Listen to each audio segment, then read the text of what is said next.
Hey, man. Big fan of Spider-Man.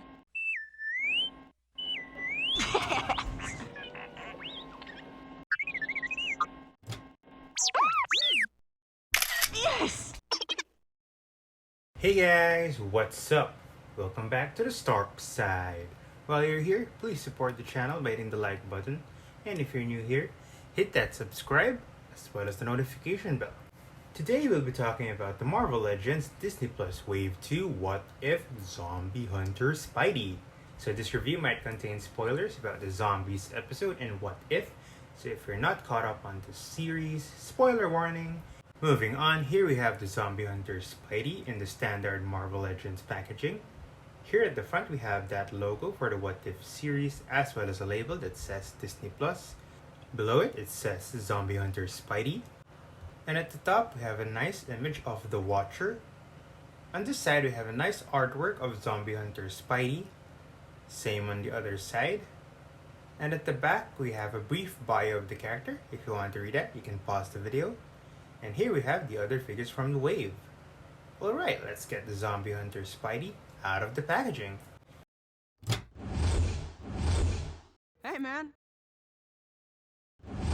Yes!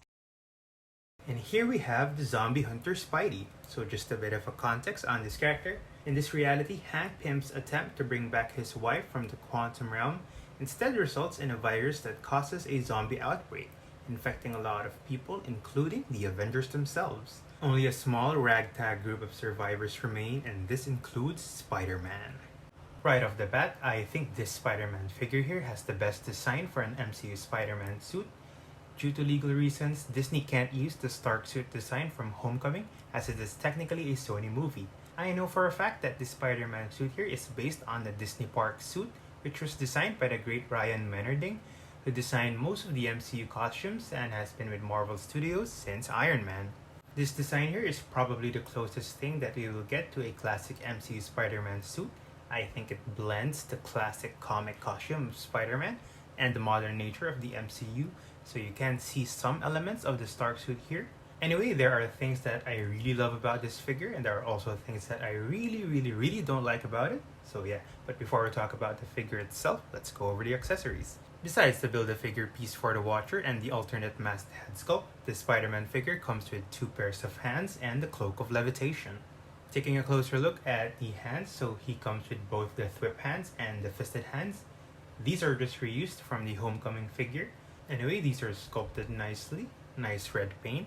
It is a lighter shade compared to the red on the previous hands that we got. It is disappointing that we're not getting any web lines painted here again. As far as I remember, for MCU Spider-Man figures, I think only the Homecoming figures got the web lines painted. So yeah, I don't know what's up with that, Hasbro. Looking at the Cloak of Levitation, I'm liking what we got here. I like this flat red paint app that we got. It doesn't have that pattern and details though in the inside of the cape that we got from previous Cloaks of Levitation, but personally I don't mind. Some nice details here at the back of the cloak. Nice texturing here. And putting it on is actually very easy. It doesn't have a peg though to port it into the Spider-Man figure, so it will fall off when you move the figure around. Personally, since this figure seems to be the best looking classic Spider-Man suit for the MCU, I won't be displaying the Spider-Man figure with the Cloak of Levitation. I'm actually planning on using this cloak accessory on the previous 2016 Doctor Strange movie figure instead. The cloak on this 2016 Doctor Strange is a bit more folded and hinders the articulation and posability of this figure. So this new cloak here would give it much more freedom. And if you're wondering how it would look, man, it looks great, right? Right? Moving on, taking a closer look at the figure, starting with the head sculpt, I think this looks great. I think it captures the likeness of the animated Peter Parker in the What If Zombies episode. So you might be wondering why he doesn't look anywhere near Tom Holland, so I think it's the same reason why they had to use a Disney Park suit instead. It's probably due to legal reasons. But yeah, anyway, this looks great. I think it could also substitute as a Peter Parker head sculpt for some comic Spider-Man figures, which I will show later in this video. I'm liking the flesh tone that we're getting here. Nice hair sculpt, nice brown paint on the hair. Trying on the alternate head sculpt. Simply pop this off and port in the other head sculpt. And here we have a masked Spider-Man. Wow, this looks great. I'm loving this surprised expression that we get for the lenses here. The paint apps here look very clean, they look amazing. The lenses especially, no red and black paint bleeding into the white, that's great. The web pattern here is sculpted nicely as well. No web lines again though, so that part's a bit disappointing. But I think I understand why Hasbro finds it a bit difficult to paint very thin lines for the web pattern. Personally, I will be displaying this Spider-Man figure with this head sculpt on instead of the unmasked Peter Parker. Looking at the rest of the figure, so this upper torso here is a brand new piece, but I do think you can see some elements of the upper torso from the Homecoming figure being retooled for this new Spider-Man figure, you know. Anyway, looking closely here, I'm loving this bright red that we're getting all over the figure. I think it's easy on the eyes. There's also this dirt or blood paint smudge here as well, since he will be facing some zombies. I'm also loving this huge spider logo here. This is actually one of the things that I wish they changed on the Homecoming suit design. Nice sculpt for the web pattern here. But again, no web lines, but I do think that for this figure, the web pattern sculpt here was done in a way that it's noticeable from a distance. So in some way, it kind of makes up for the lack of web lines. There's also some nice texturing on this figure. So yeah, nice touch there, Hasbro. Looking at the back of this figure, this is also done very nicely. I'm loving this bright blue that we got for this figure. Like the red, it's easy on the eyes. I'm liking that the spider logo here at the back looks a bit similar to the one at the front. The Stark suit spider logo at the back is a bit closer to the classic costume from the comics, but I think for cinematic purposes, it makes a bit more sense that they'd look the same. The arms here are new pieces as well, as evidenced by the pinless joints here. However, if you look closely, you'll notice that the arms don't have the same level of texturing that we got from the torso. So that part's a bit of a bummer, but I think it's something that I can live with. I do wish they reused the shoulder pieces from the Far From Home figure. I think it has the better proportions.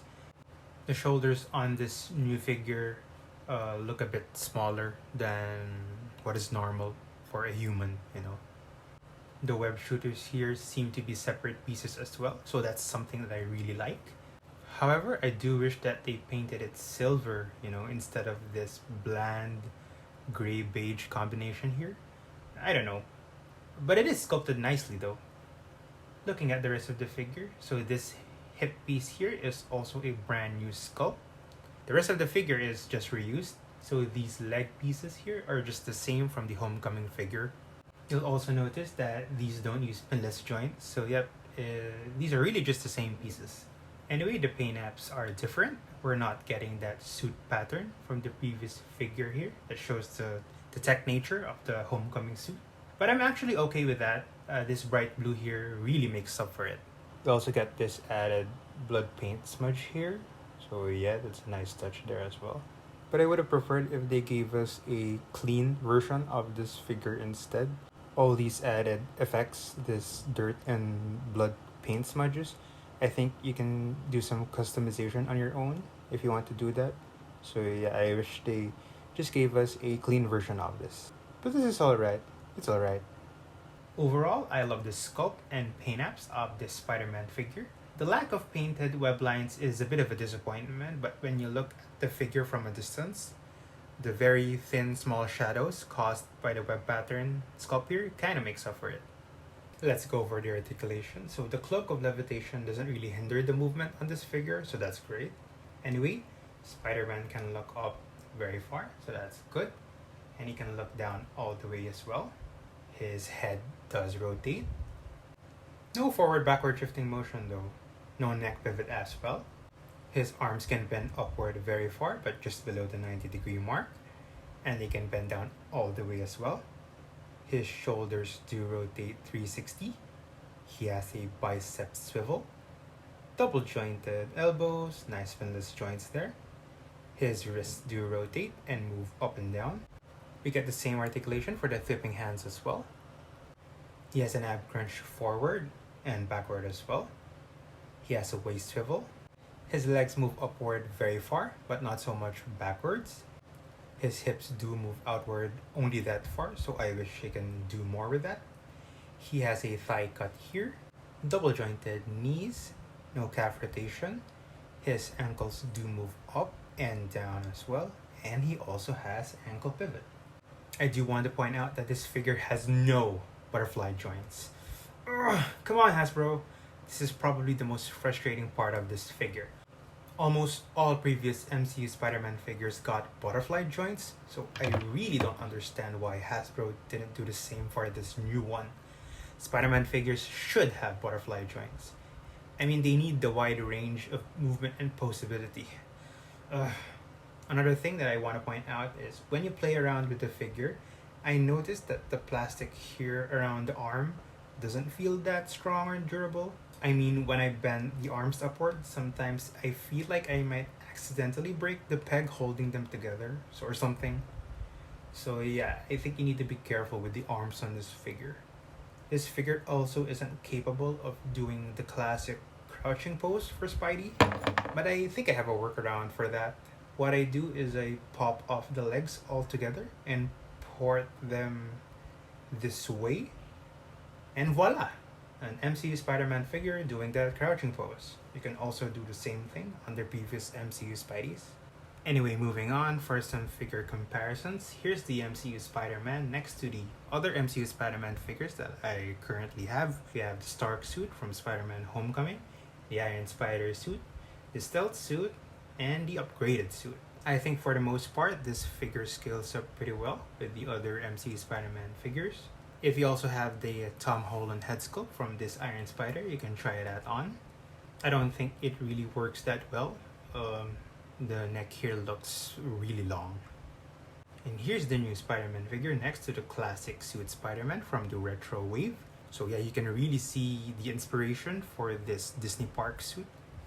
It looks really close to this classic suit design. But I really wish that we get this classic suit, this complete classic suit in the MCU in the future. And if you're wondering if you can use the unmasked Peter Parker head sculpt on this classic suit Spider-Man, wow, this looks great. Moving forward, I do think I will be using this unmasked What If Peter Parker head on this classic figure instead. I think it could substitute as a PlayStation unmasked Spider-Man, you know? And here's the new What If Spider-Man next to the only other What If figure that I currently have. We have the Doctor Strange Supreme. And here we have Spider-Man next to some other zombie outbreak survivors. We have the Wasp, Vision, the one-legged T'Challa, and the Scott Lang head. And lastly, here's the new Spider-Man figure next to the Endgame Iron Man. So that's my review of the Zombie Hunter Spider-Man. This figure has excellent sculpt, excellent paint apps. I am not really that happy with the plastic that they used for the arms of this figure. I'm also very, very disappointed with the lack of butterfly joints.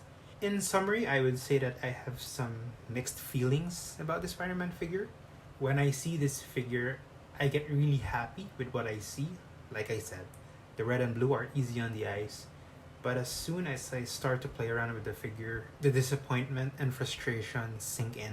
If you're wondering where I got this figure, I bought this off a local toy store here in the Philippines called the Red Lily Project. So if you want to check that out, there's a link in the description below. Thanks for watching. Let me know what you think of this figure. Let me know what you think of my review. Please leave a comment below. And if you like this video, hit that like button. And if you still haven't, hit that subscribe as well as the notification bell. You can also follow me on social media, links in the description below. And I'll see you guys in the next video.